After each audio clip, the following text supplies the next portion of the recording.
Live stream. Yeah, streaming on YouTube. Fancy. Lock up the daughters. I'm just waiting for it to. Yeah, the reason I had to come into the office is because my internet at home just wouldn't have caught with what we're doing, really.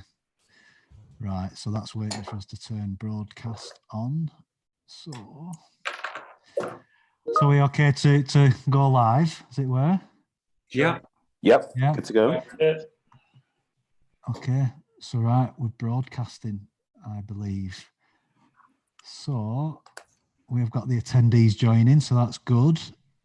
So what I'm going to do then, if I can, is I'm just going to, so I sent over the details for the format of what we're trying to, I suppose, discuss. But first of all is just to thank everybody for taking time out of their home time, if you're not in the office, to give us your expert insights and your personal insights into what we're all going through.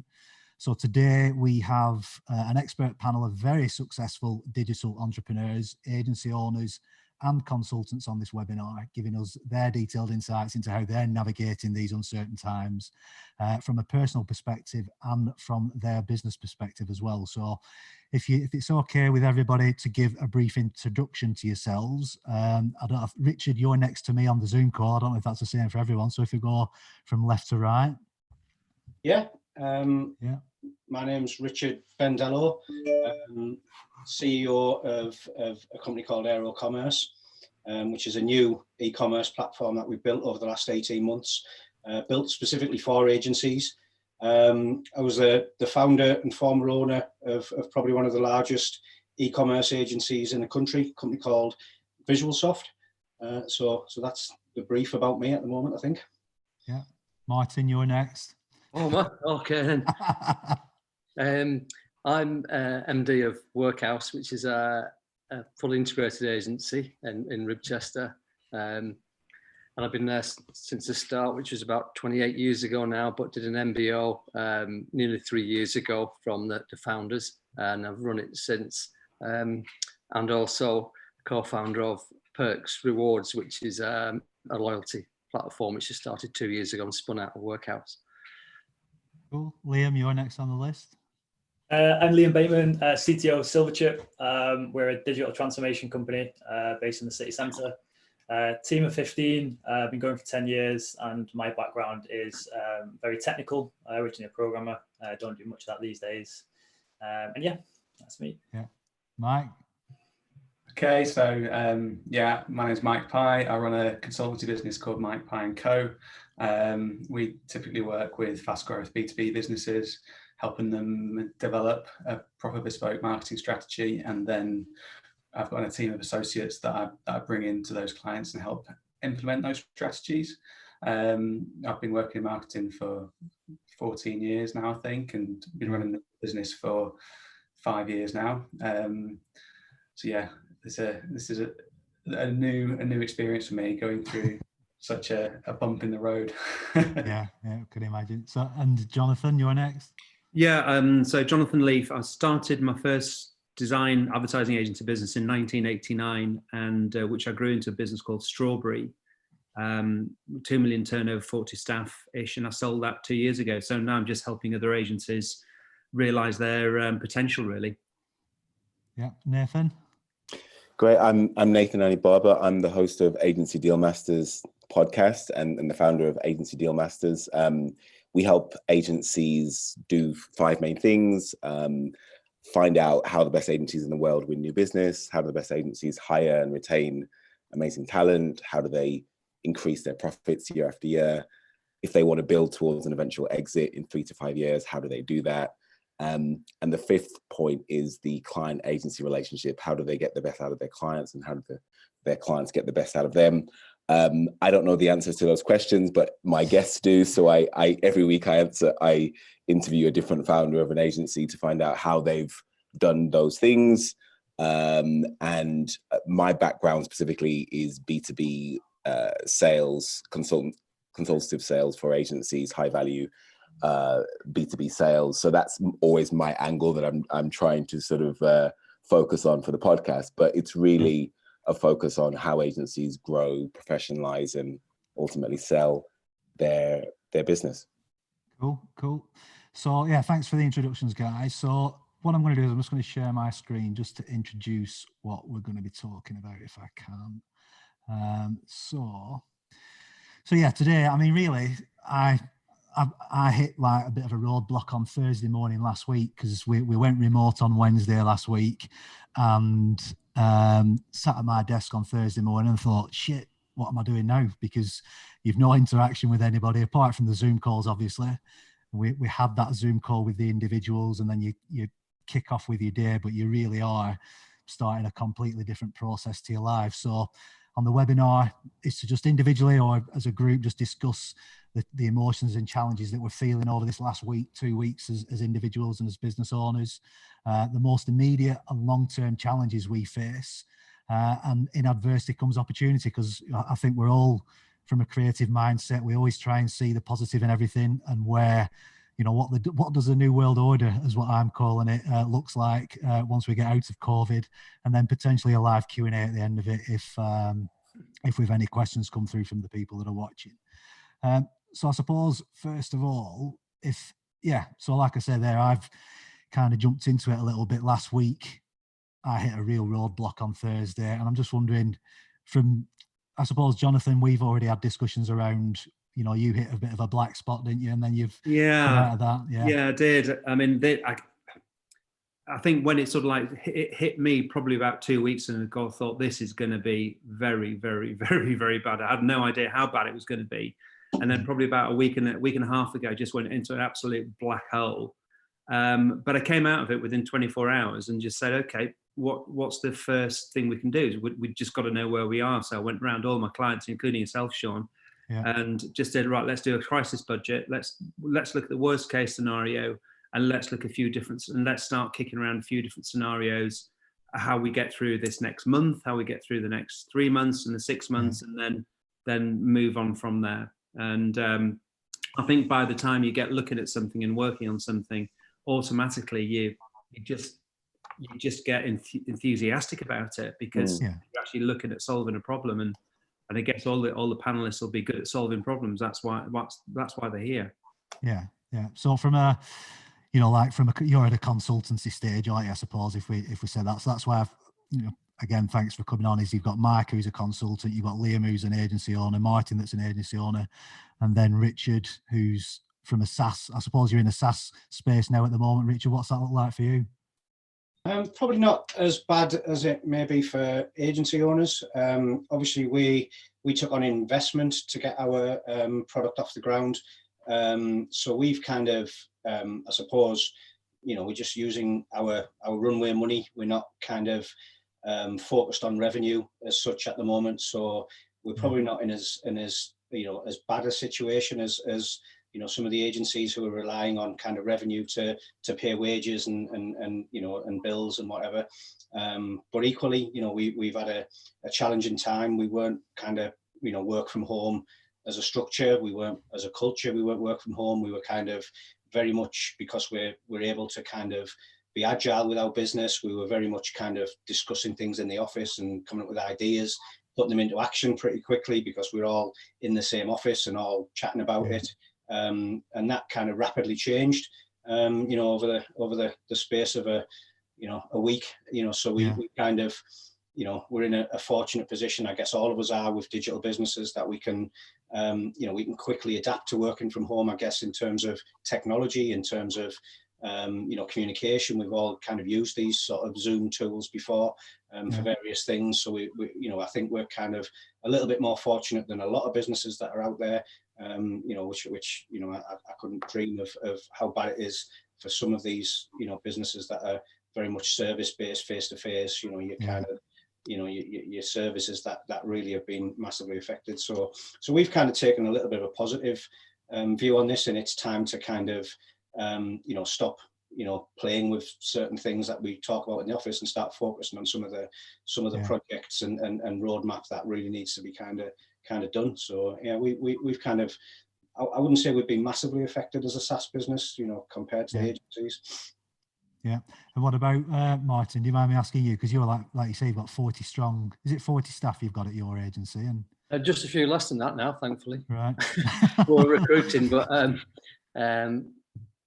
we're just in the final stages of it. So we've managed, there's a few heads there that we would have had on, which we don't now. But I mean, pulling it back to your first question really there, Sean, about the emotions of it, it's very difficult. I think I'm kind of, and I don't know if this is a healthy thing or not, is trying to lock that away for right now, because my immediate need is some practical side of stuff, and I'm burying it somewhere deep down, I think, and trying to keep positive for everyone. Trying to keep, there's a lot of practical elements to this, but there's also a lot of emotional stuff that we're all aware of. You know, you've got 40 people working from home. Some people have got some company in the house. Others are remote workers. The work's dried right up. I mean, I would say at the moment, I think I'd be lucky to say that there's 20-25% of the work that we normally do is coming in. So we're sharing that work around. So trying to keep everyone busy and not feeling idle, feeling useful. We've got an amazing culture that I'm really proud of, but I can, at some point, that's going to wane, the spirit of everyone, keeping everyone's spirits up. So if I'm just trying to keep it focused on that emotional side of things, Sean, I don't think I've really felt the full impact of it yet. If that's... No, I totally agree. That's, you know, like you say, you wake up some mornings and you've got these ideas, but I think sometimes it's too easy to let that emotion override the positive ideas that you have sometimes, isn't it? Yeah, it is. And you feel indebted to those that are working for you, that you've got to be the one that, Chief Encouragement Officer is probably the best to see all that. And that's something that's, you know, it's a key part of what we do, isn't it? And, you know, right now, I don't know about you guys, but I think all of us in some shape or form have a little bit of, feel a little bit of a fraud that we're not quite skilled up in certain areas of the business, whether it's finance or tech or whatever it is. And but right now you've got to wear so many hats, whether it's HR or finance or something, that we're all got to make sure that we're not just offloading those burdens onto those people that are responsible for it at work, but we're supporting them with it and being part of the decisions. And so it's it's quite difficult juggling so much at the moment. What about you, Liam, with your team?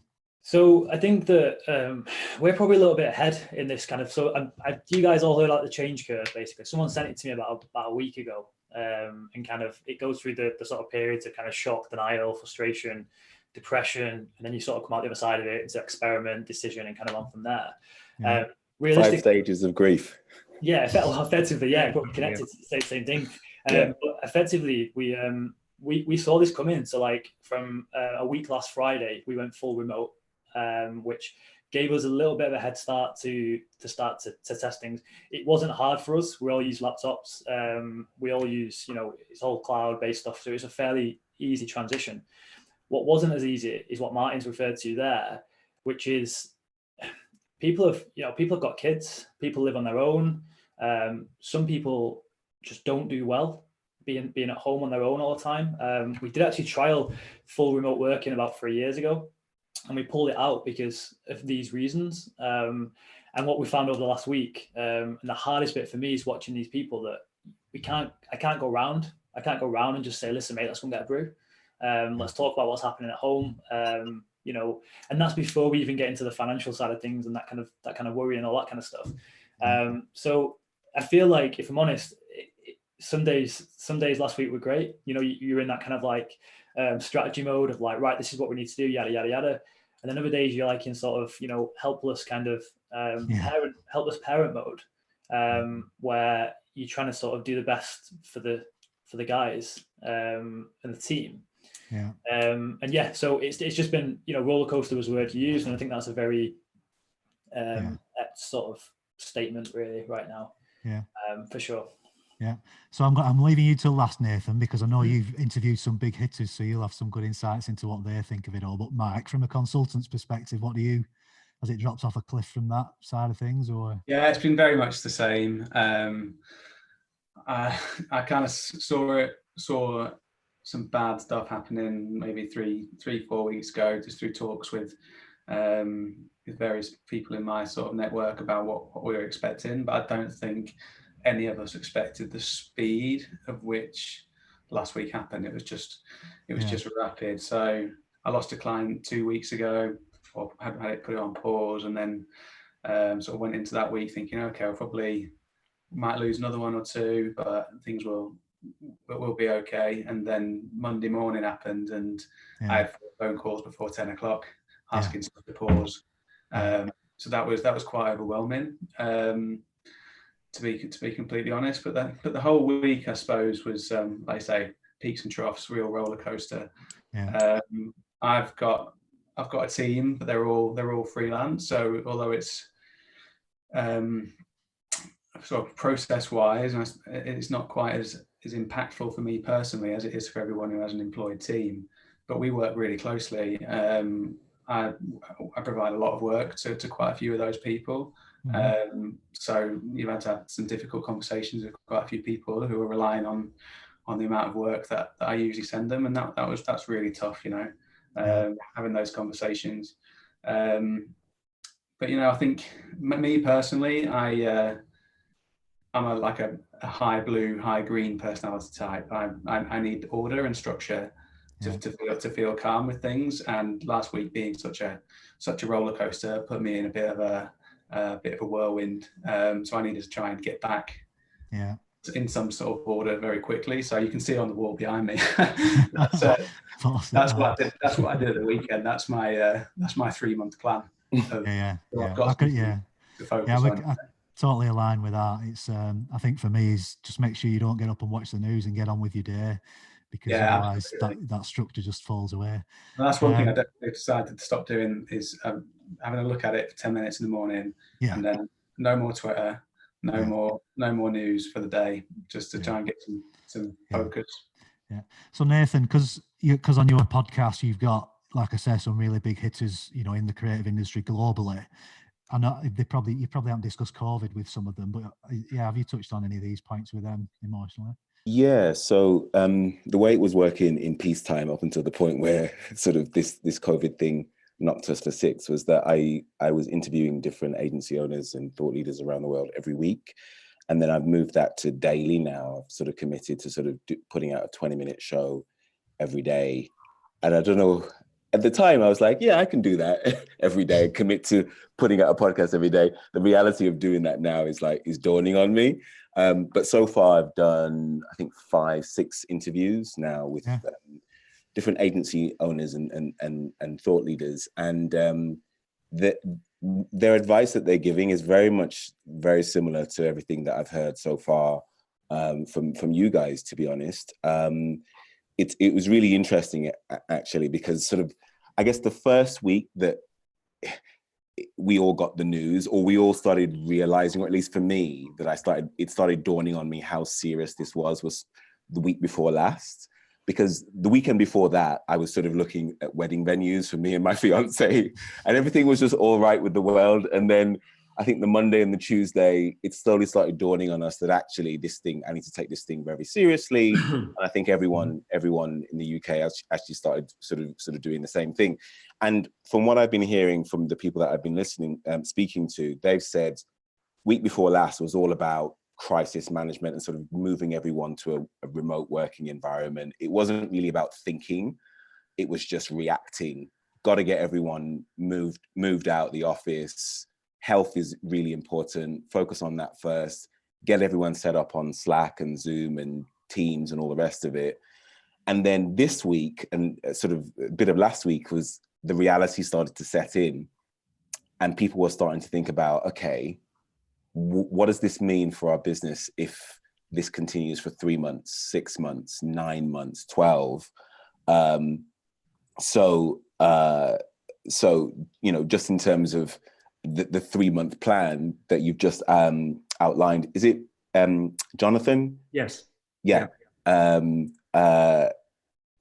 Sorry, it was Mike that was talking about the 3-month plans. Sorry, it was you with your post-its on the wall.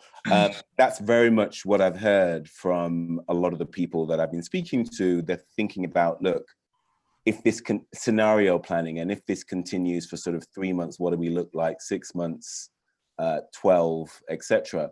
Which is the terrifying thing. And I guess the people I've been speaking to have been, from all areas of sort of running creative businesses. So finance professionals, accountants, HR experts, sales and new business people to find out whether we should even be selling in this environment, or if we are going to be selling, how should we be thinking about that?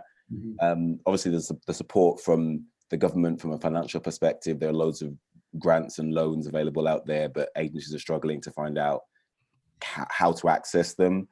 From a HR perspective, what do we do with employees? Because the last thing we want to do is start laying people off, but obviously there's a financial reality to our business, so we need to start thinking about that at some point. So what do we do in the short, medium and long term? And I think overwhelmingly the advice consistently so far has been, first off, don't panic, and that's really difficult obviously in the situation because it's a roller coaster of emotions. But I think what people have said is that we always make bad decisions when we panic and when we're angry and when we're, when our mind is clouded. So first off, try not to panic at all, because you always make bad decisions. The second thing is about paying staff. How do we reassure them? Because you don't want to get into a situation where it's death by 1,000 cuts, where you're laying off a couple of people today and then a couple of days later you're doing the same thing, and a couple of days later you're doing this, because that just is not good for anyone.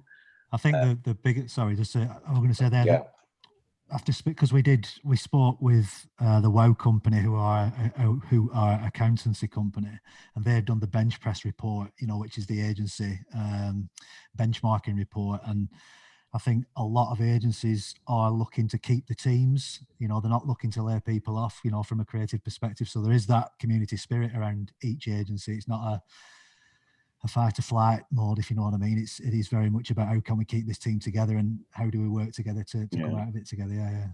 100%. And that was the final thing I was going to say, really. I've been really surprised and humbled and kind of just amazed by the solidarity, to your point, Sean, in the business community, in the agency community. Everyone's sort of thinking about sort of, what can I do to help? How can we help in some way? That's the first thought for most people. And that's really sort of encouraging to see. So there's a few questions coming through, but I'll hold them to the end if that's okay. So I suppose moving on to the next discussion. So I've allocated about 15-20 minutes for each point. So discussion 2, so the most immediate and long-term challenges that we face. So I think Nathan's been, kind of touched on that a little bit. They're like the immediate challenges is about people's emotions, your team. I think Martin touched on that, a good point there, where you've got individuals that don't have partners or families around them, and that they're isolating themselves, and how do you keep them as part of that conversation and that team? We have people like that as well. Well, I suppose first of all, if I open it up, if we follow the same format, Richard, do you have any immediate challenges from a SaaS perspective or not? You seem... I wouldn't say we've got any immediate challenges as such. It's kind of business as usual for us, apart from being from home. Like I've said earlier, I don't want to play on the point, but we're in a very, very fortunate position in that our investment means we don't have the financial kind of worries that other agencies have. So we're kind of coming at this from a different angle, but still we're kind of it's affecting all of us. It's affecting families. My son works for us, and he's kind of never worked from home before. He's got a little flat. We didn't get him into the home again quick enough, really. I don't think he particularly wants to either, but so yeah, probably. But we've kind of we quickly put an action plan together, more in the case of just using our time wisely, and as Nathan said, this probably isn't the best time to try and sell anything. And I've seen a lot of kind of agencies and service companies like offering free services and everything that they do, they've just kind of took the price off and made it free. And I'm not so sure from an objective point of view, from an outside point of view, that necessarily is the right thing to do. I think it devalues your business. Whilst if you do genuinely offer something that will help at this moment in time, then great. But just jumping on the we'll do it for free bandwagon doesn't seem to make sense to me.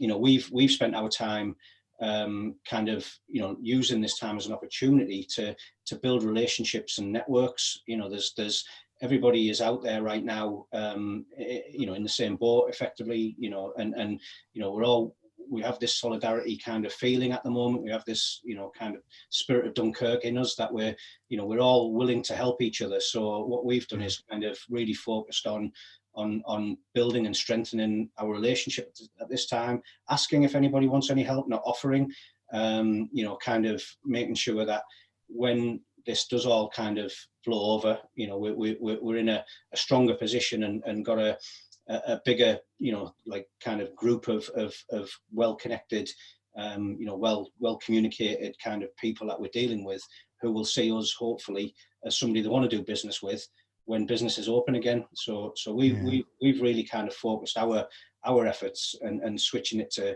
a little bit more into marketing than trying to do any form of business right now. But that's easy for me to say because we're financially in a more stable position than some people, that we don't have to kind of you know, think about laying people off, and all of our staff feel safe. So you know, I'm kind of not really the best place to kind of offer anything. You know, can I just jump in there then, Sean, on just adding to that, Richard? Yeah, I think because there's so many different types of agencies, and a lot of agencies do actually live hand to mouth. Other agencies have built up reserves because they've had good trading times, and really, if I could give any advice to any agency, actually, is just a literal metaphorically put your foot on the ball and see exactly where you are. What are your expected sales this month? Will that cash come in? What your sales next month? Will that cash come in? Then have a look at your fixed admin costs. How can you sort of like start to put a squeeze on those a little bit? Have conversations with everybody on that list. Speak to all your staff. Start to have a look at your staff, and because at the end of the day, if you want to keep the mothership alive, you've got to have the mission critical people on your side and ready to work. Because I mean, we are in this sort of really unprecedented situation where we can't close our eyes and hope it'll all go away, because it isn't, and it is only going to get worse before it gets better. So the more critically we plan for the next week, month, 2 months is going to determine what's going to happen for the next 6 months. If you see what I mean, it's just so important to actually have all of these scenarios looked at and discussed amongst the senior management team of the business. And then because you don't have to make decisions immediately, as was it Martin was saying, so sometimes it is actually better it was Nathan. So sometimes it's actually better just to think about things for a while. The world isn't going to end tomorrow or in 2 days' time or next week. So just take your time to make sure that you are making the right decisions for everybody. And it's mandatory to look after your team. You know, if you've got a good vision, good values in your business, then it's mandatory to look after your team the best way you can, because good businesses, cream rises to the top.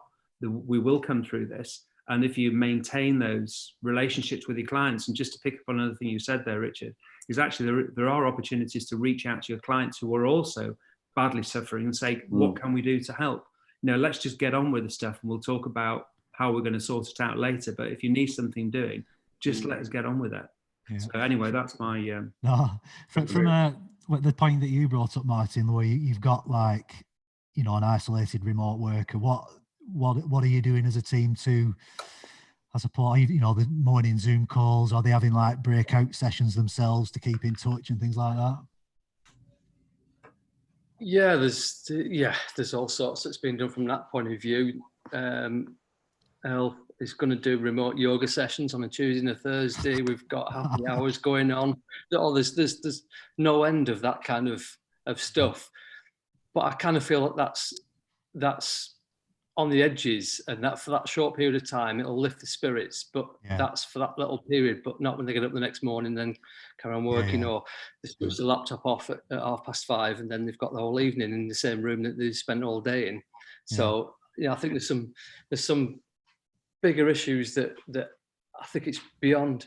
Yes, we can try and metaphorically put an arm around them and try and look after them, but I think, we're going to have to reach out to other associations and stuff for tips all the time to keep an eye on these. And also, do you want me to carry on with my sort of immediate problems while I'm speaking? Because we've got huge immediate problems, not so much longer term, but immediate and medium issues that we've got to deal with. So we're not in a situation where we've got a lot of retainer work. We're not a SaaS-based model. No. Also, it's all project-based. Okay, so it's very difficult for us to know. And this sounds amazing for a business that's been going 28 years. It's very difficult to predict what's coming in month after month. Apart from historically, that's the way it's been. So it's easy to think, have a look and see what money's going to be coming in this month and next month and the month after, make plans from it. We haven't a clue. And it's not appropriate now to be ringing clients that have got staff of 600 people and say, what do you think your marketing activity is going to be like this month, next month? It just isn't. They've got immediate issues that they've got and we're helping to deal with.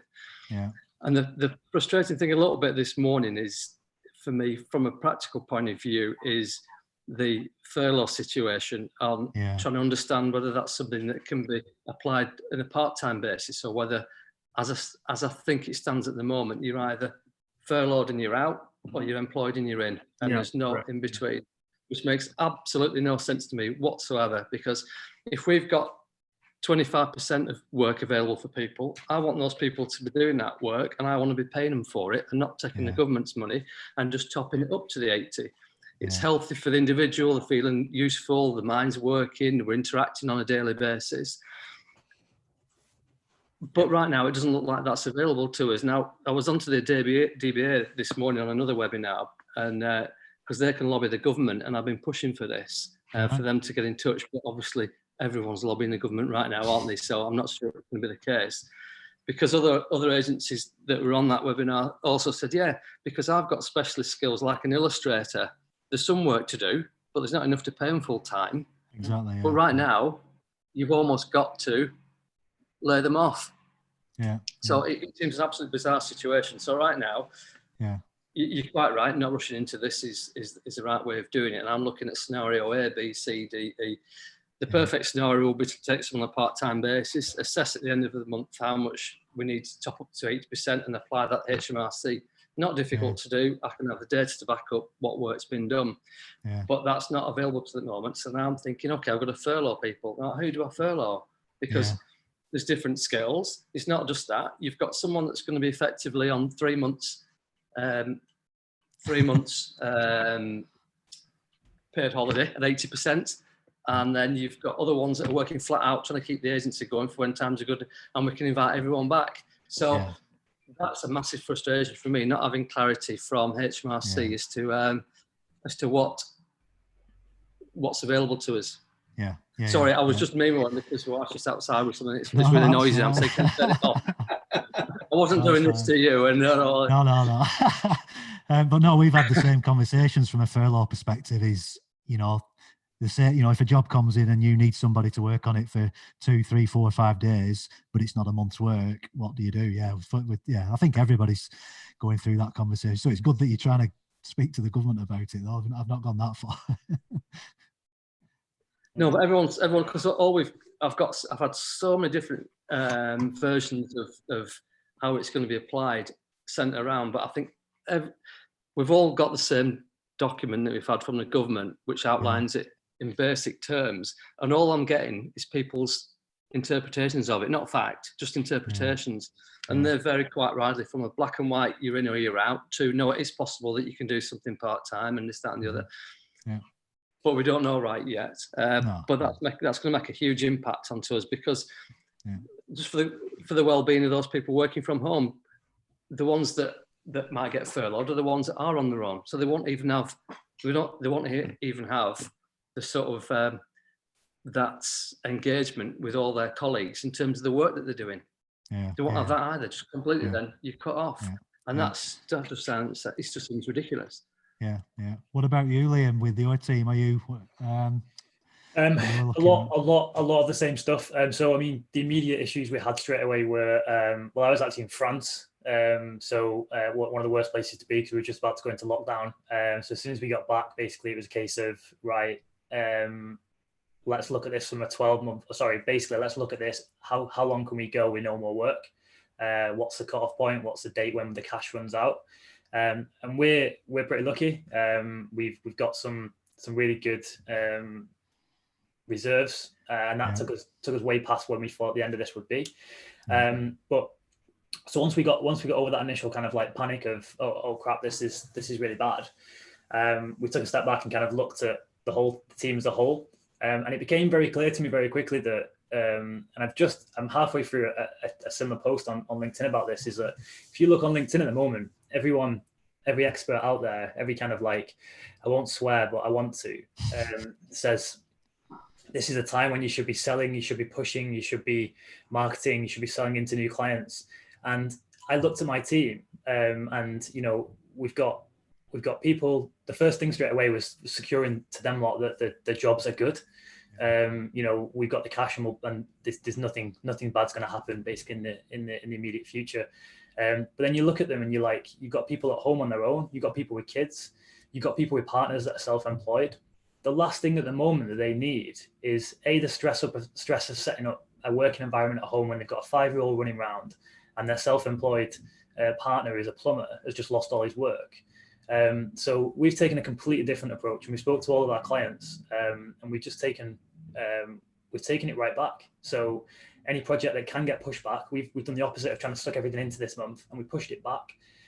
So we're doing emergency fixes, emergency work only, to give the team some space to comprehend what's actually happening, sort their home lives out, their financial situations out, and just take off some of the pressure that work's clearly going to apply. So that's where we're currently at right now. How that's all going to work in the long run, past the 2 and 3 month strategies we're working on. But my main focus and priority at the moment is making sure that and it might sound dramatic, but that nothing significant happens to any person in that team because of this situation. We've got enough worries thinking about the virus, let alone somebody not talking to someone for 7 days, or somebody literally just having an anxiety meltdown because they're not sure where they've just got enough money to cover the bills. So we've taken probably a different approach, and we've just focused purely on the internal guys. The clients are happy with this; they supported us right through it, which is the joy of having good accounts. But that's how we positioned ourselves at the moment. Yeah. And what about you, Mark? From a consultant perspective, what's the short-term and long-term challenges? It's very similar. The same as everybody. It's cash flow. It's making sure the team are okay. It's the immediate actual pressing concerns are, even though I've had a number of cancellations, that's actually for like next month onwards. So the last 2 weeks, we've actually been under an incredible amount of pressure trying to help clients deal with their emergency comms situations.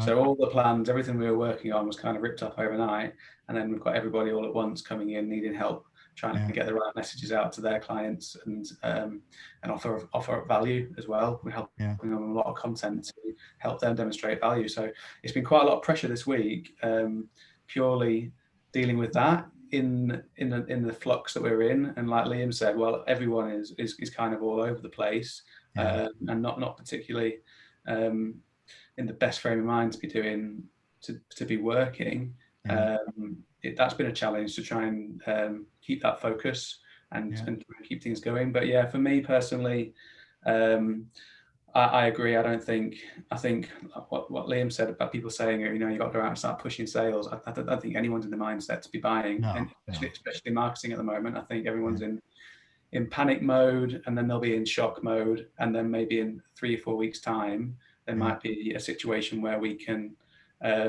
start with that approach again. But I think at the moment, everything that we're doing and everything that most people in my network and my clients are doing is just saying, right, all our focus is now is how we can help each other, how we can help clients navigate this, what value can we add to try and help people get through it.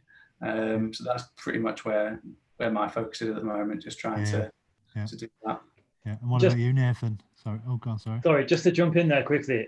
We've all seen, this is the time now where 3 months from now, people look back. And this isn't the reason why you should be doing it, but it's it's obvious that people care more about this stuff than the commercials. Like, sure, we're all businesses, we've all got something to sell. That's great. But, you know, you look at, there's lists being formed. I've seen lists of companies that have done radical things. I've seen companies wipe out half their staff within 2 days of this kind of, before the lockdown.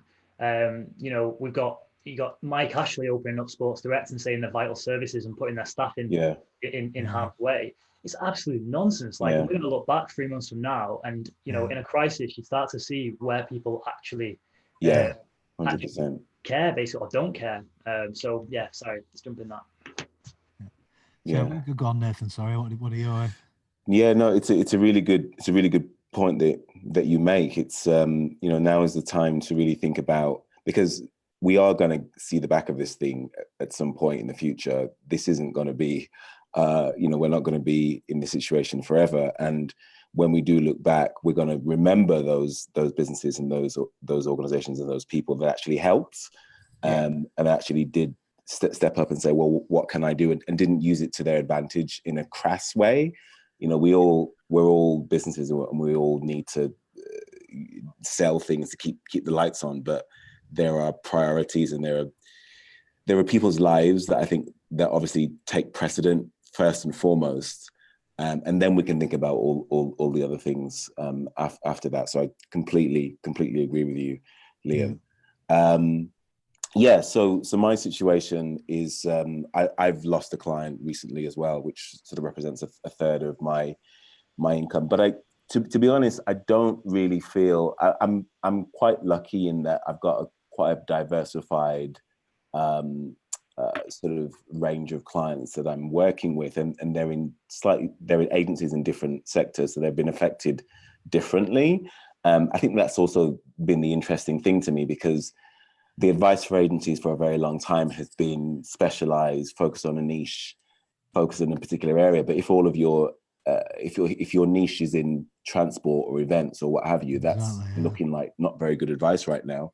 And those agencies that have like diversified clients in lots of different industries are the ones that are doing really well. And obviously no one could have foreseen this situation, but I think that's just something to think about actually when we see the other side of this thing. But yeah, so I've lost a client, which sort of represents a big chunk of my income. But I'm trying to see this situation as positively as possible, really, because I take a lot from like Stoic philosophy, and really about sort of, you know, not worrying about the things that you can't worry, you know, not focusing on the things that you can't worry about that are outside of your remit, but only focusing on the things that you can. And I'm recently engaged, and I've got a stepson as well. He's 6 years old, and they've recently come to stay with me. And I've got a small place, but I'm getting a lot of time to spend I'm having a lot of opportunity to spend a lot of time with them. And usually I wouldn't have this time because I'd be busy doing a million different things for clients, and just the usual day-to-day of just running a business, not having time for friends and family. And I think I've got a huge opportunity now to kind of have 1 hour phone calls with friends that I've not spoken to for a long time, and have Zoom calls with people that, you know, that I wouldn't have necessarily sort of taken that time to do. So I'm sort of seeing it as an opportunity. And at the same time, I'm also looking at what I can do to help as well. What kind of content can I put out? How is my network able to sort of help other people that are in need and looking for questions, answers? So I'm taking it as an opportunity. Yeah. It's funny you said that, because I was out with my wife walking yesterday, and I said to her, this is what my life would be like if I didn't work. Amazing, right? You know, right? So yeah, it was a good feeling, you know, to actually see what it would actually be. You won't be saying like. that next week, Sean. Probably not, no. But yeah, so when from Nathan's point there, Jonathan, what is it? The known knowns. Yeah, the known knowns, the known unknowns, and the unknown unknowns. You know, so you can only do what you can. Yeah. Just got to embrace obscurity sometimes. Yeah.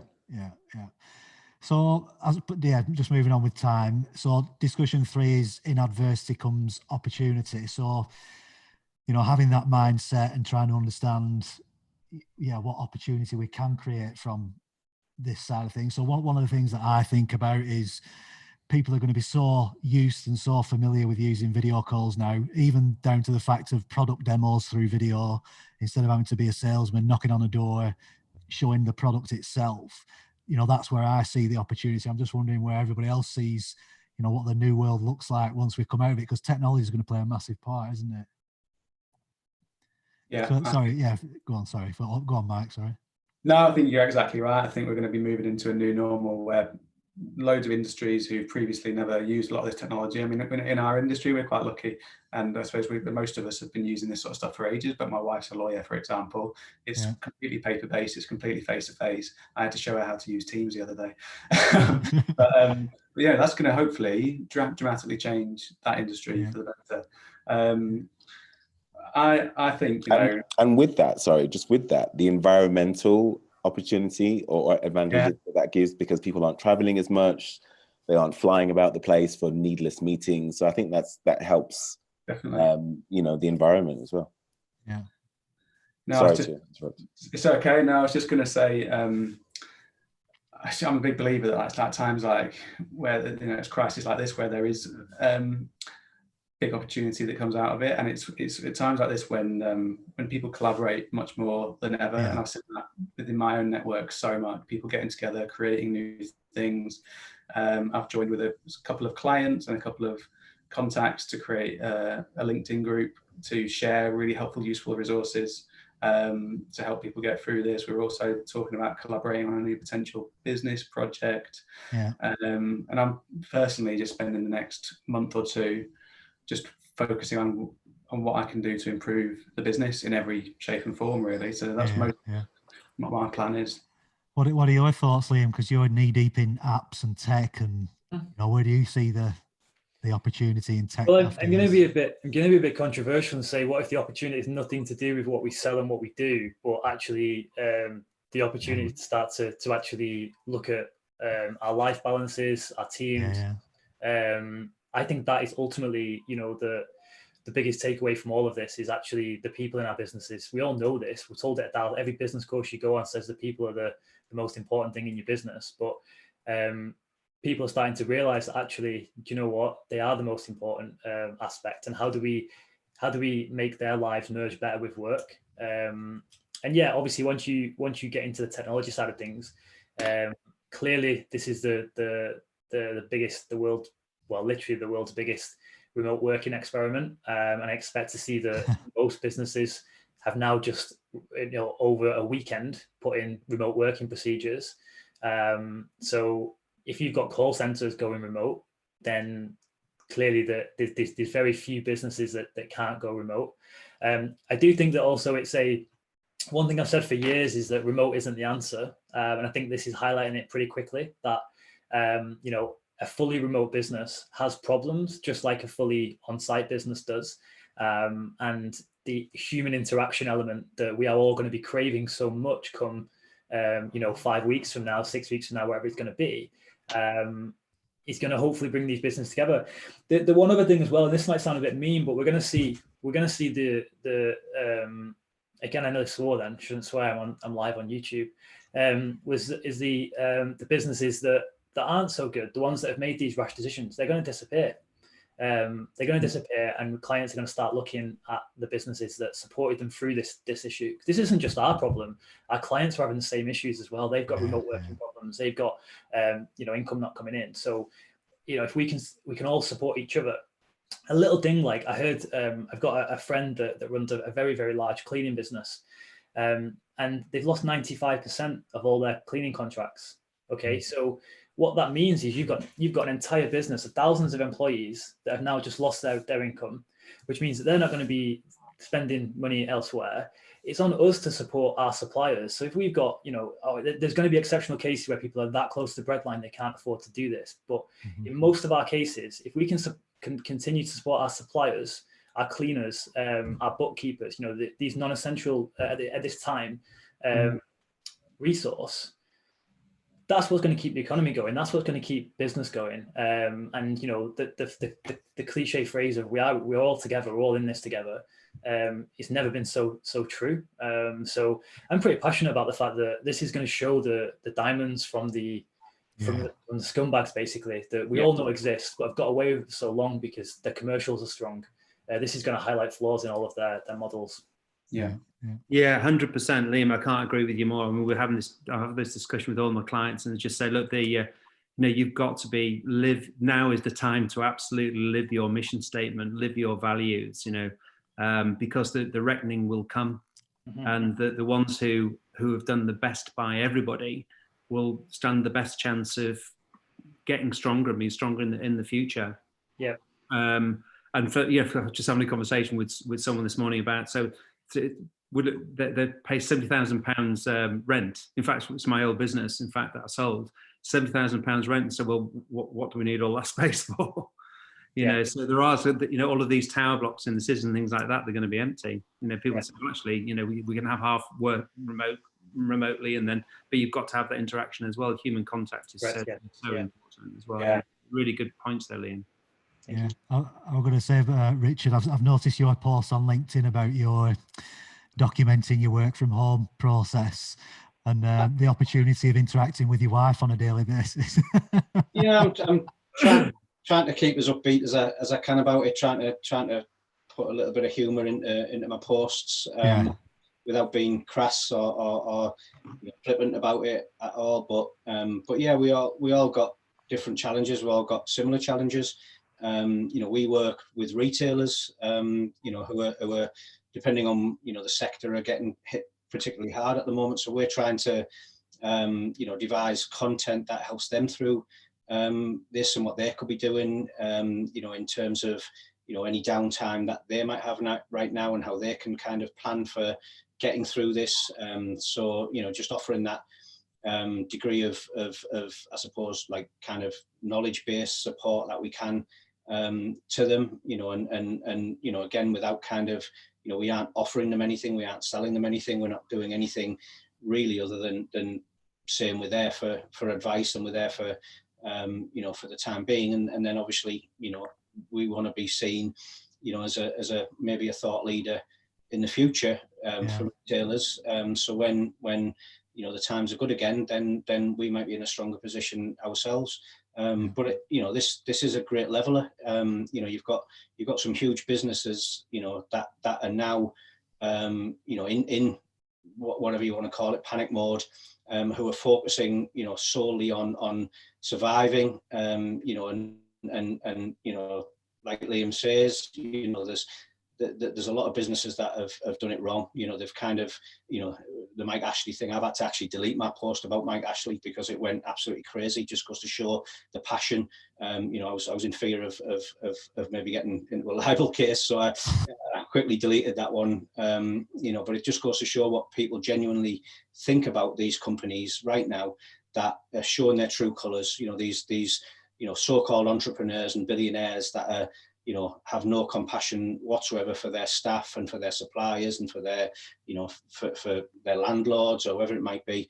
They really are showing their true colours, and they'll be the ones who lose out on this, and then any true companies that have struggled to compete with them in the past will rise above them, and will become the new, hopefully, compassionate billionaires and compassionate kind of businesses that people look up to and want to actually spend their money with. So it is a very interesting leveling time to actually achieve that if you use your time wisely and use your communication correctly.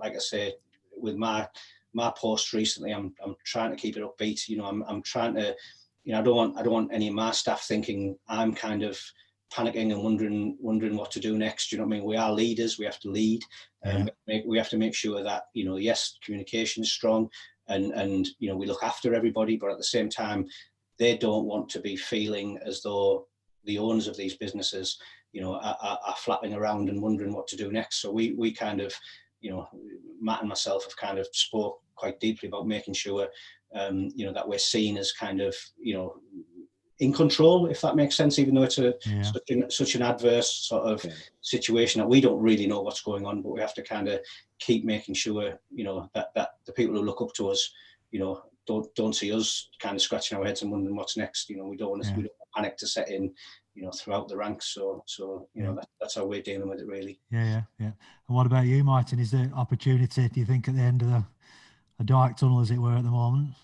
Well, when there's disruption, there's always opportunity, isn't there? But I think we've got to, as all you guys have been saying there, you know, opportunity doesn't mean take advantage of people. That's the thing that we all know, don't we? I think the bit that not just we've learned as a business now, but I think it'll apply to our clients as well, is you get to a point, and no matter what size you are, you end up a bit of a hamster wheel of busyness, of everything going on. And there are some processes that we've had in place or haven't, more to the point, that actually, how do you change the wheels on the bus when the bus is going? Well, right now the bus has stopped. So now's a good chance to put those systems in place. So when things do start to pick up again, and they will, you're actually in a better place structurally to be able to do it. And I think that's, for us as an agency, that's what we're going to learn out of all this, as well as everything else that you guys quite rightly have mentioned. And I think our clients as well will look at it and say, wow, that was a big shocker. And where do we go now from here? And having discussions with them about, yes, that's what we've always done before, because that's what we always did. But this is almost like a line in the sand. And post-virus, the world's going to be a different place. We're all going to learn from this. So that's from us specifically, that's what we're looking at it. Right, cool. What about you, Nathan? As last one for the opportunity? I think it just goes back to what I said before around spending more time with loved ones, really. I mean, for the last sort of 12, 18 months, it's been probably the worst. It's been the best time and the worst time in my life, really, because the business has grown significantly, the audience has grown significantly, but I've had no time for people, and I've had no time for people that I've, you know, that have been there for me when I've really needed them. And I've wanted that, and now I have the opportunity to spend more time with people. So that's really the main thing for me. In addition to also thinking about when we come out of the back of this thing, sort of diversifying products, not, you know, making sure that the products that I'm selling and the products that I'm advocating are digitally enabled as possible, because I think the more traditional businesses are the ones that are struggling now, the more bricks and mortar businesses. But yeah, I mean, the main thing for me is just the time with loved ones, because you don't really get that time back. Yeah. So, well, thanks for all your insights. We have got a couple of questions. Well, I think there's one main question that came in that has been asked a couple of times, and it's from Nathan. So I do know Nathan. So he's relating back to, I think, your point, Jonathan. Intrigued to have an outline of the 3-month plan. How the bloody hell do you start this? Well, you've got to. You can only start with what you know. So you've got to just a lot of guesswork, and it will evolve, you know, day by day, week by week. But you can only start with what you've got. And I always feel really much calmer once I've got things written down on paper or in a spreadsheet, or at least starting to plan things. It just makes me feel better. Yeah. And you know, and then you're starting to evolve the plan, and the plan can change tomorrow, but as long as you've got like a rolling forward, that's the direction you're going to travel. So just write down what you know and start to move forward bit by bit. And going back to what Martin said about the furlough, I mean, to be honest, the government are just making this up as they go along. I mean, they really are. I mean, and who can blame them? Because they didn't see this coming either. And thank God they are starting to put some things in place, because it'll give the whole market a lot more confidence. Otherwise, people would have been chucking loads of people on the streets, no question. And as you say, when we do come out of it, we wouldn't have anybody to buy into our economy. So, you know, all collapses around itself, and it's absolutely incumbent on us to share the pain. We're going to have to share the pain. So we've also, go on, sorry. Sorry, on that as well, just on that confusion, we were just looking this morning, and Manchester Council have just released their initial guidance on the grants and business rate scheme. And they could not have wrote it any more confusingly. They've put in there that all professional services businesses are excluded from the grant. Now, all professional services business look to be excluded from the 100% relief, but not from the grant. So the councils are next in line to get this, and how they're going to deliver this in a concise way without freaking people out, because some people are going to be relying on that 10 and 25 grand to pay rent, basically. So yeah, there's a lot of nuances to this coming out, but it's it's clear as mud at the moment, isn't it? And it will evolve, and and I've said to everybody that all the clients I've been speaking to, just evolve it yourself. If it looks right and you do it, just get on with it, because all bets are off, aren't they? We're living in a different world already. Mm-hmm. So and as long as you approach things fairly and with a good heart and an open mind, I think that's the best way of doing it. Yeah. So we've had a question in from JMO Creative. So if cash does become tight, how do you have the conversation with clients about outstanding invoices? I'm just going to jump in on this one if that's cool. You talk to them and you tell them what's going on. Like, let's stop, like, I'm going to swear now, but let's stop the bullshit. Like, everybody knows what situation that we're in. Everyone's going to be in the same situation. So you get on the phone to the person that you should have a good relationship with, if they're your client, your customer, and you tell them, listen, we've had stuff pulled. We could do that invoice being paid as soon as possible. Is that going to be okay, or can we pay 50% of it, or whatever's needed? But you just be open and honest, and let's stop the pretense. Like, these guys will know, Sean and Martin. Like, it grinds on me so badly how much nonsense we sort of try and portray, and we try and portray these images of, we're doing really well, but we're struggling to make payroll, kind of thing. Like, just be honest with your customers. That's all you can be. So especially at a time like this.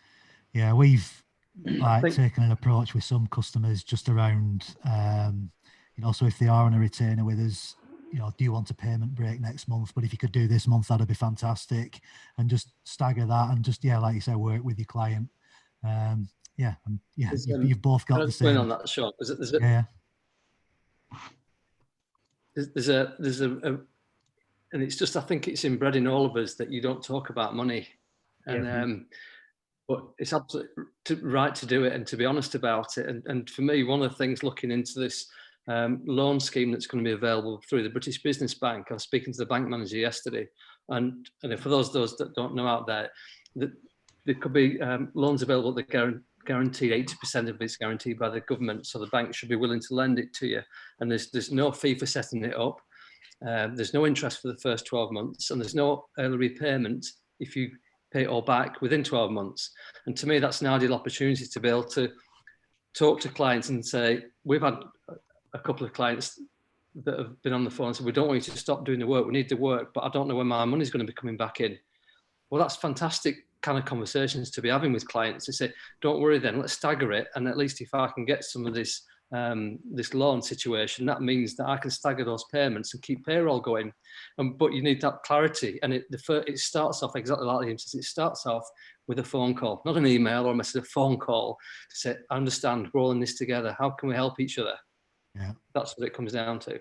Right. And you know what, if you get a client that turns around and is difficult about that situation, well, get your invoice paid and move on. Like, and that's it. If you've got customers that are being perfect, sorry, I lost my words then. If you've got customers that are basically putting up barriers to you getting paid for the work that you've done, then you've got a bigger problem. Yeah.